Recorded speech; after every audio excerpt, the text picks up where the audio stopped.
Absolutely, and I give you the example of Bashir Mabdal and Mr. Seville.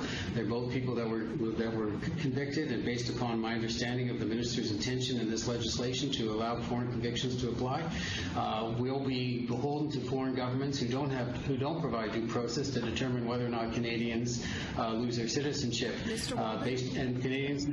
Waldman, obviously we're at different ends of the spectrum. When I think of victims of crime, victims of terrorism, I actually look to the witness that's here, Mr. Gupta, and the people of the Air India bombing. And yet you consistently talk about convicted terrorists as being the victims, or people will fall victim of this legislation.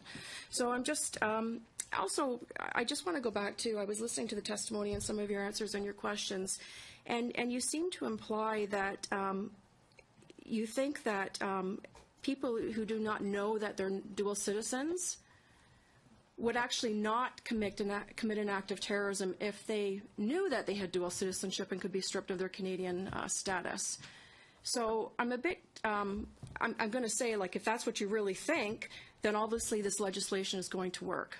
Because if you don't know that you're a dual citizen and you're going to commit an act of terrorism, knowing that you're going to be able to stay in Canada and reap the benefits of everything that we offer.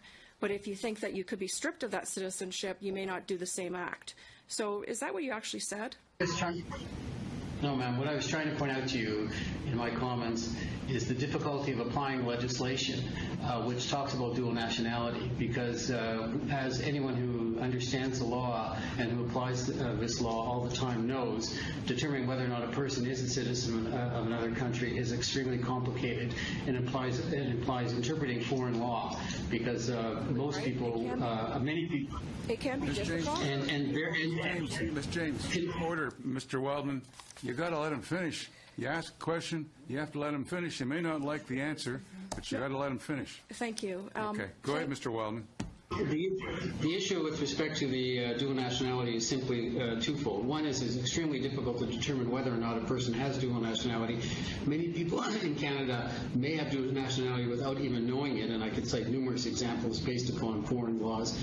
And when you couple that concern with the complete lack of any due process contemplated by this legislation, you create huge problems in terms of due process and fairness for people who might be stripped of this. And when you add to that the third concern, well, I'm just finishing my comment, ma'am. You add to that the third concern, which is, of course... Thank you, Mr. Waldman. Time's expired. Madame Gregouille. Merci, Monsieur le Président. Je remercie. Thank you, Mr. Chairman. Turn the clock off. You know, this has happened before.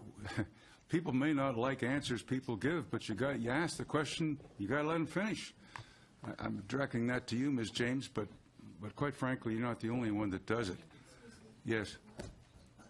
Ask a question. I heard the answer, and he was providing more to the answer that was not necessary for me to get my answer to my question. I've made my point, and I'm going to stick to it, okay? Thank you. I do respect you as the chair, but I would like to just stress that as a member of Parliament, I can ask a question and get that specific answer. I don't need to hear everything else. You also have an obligation to be courteous to witnesses.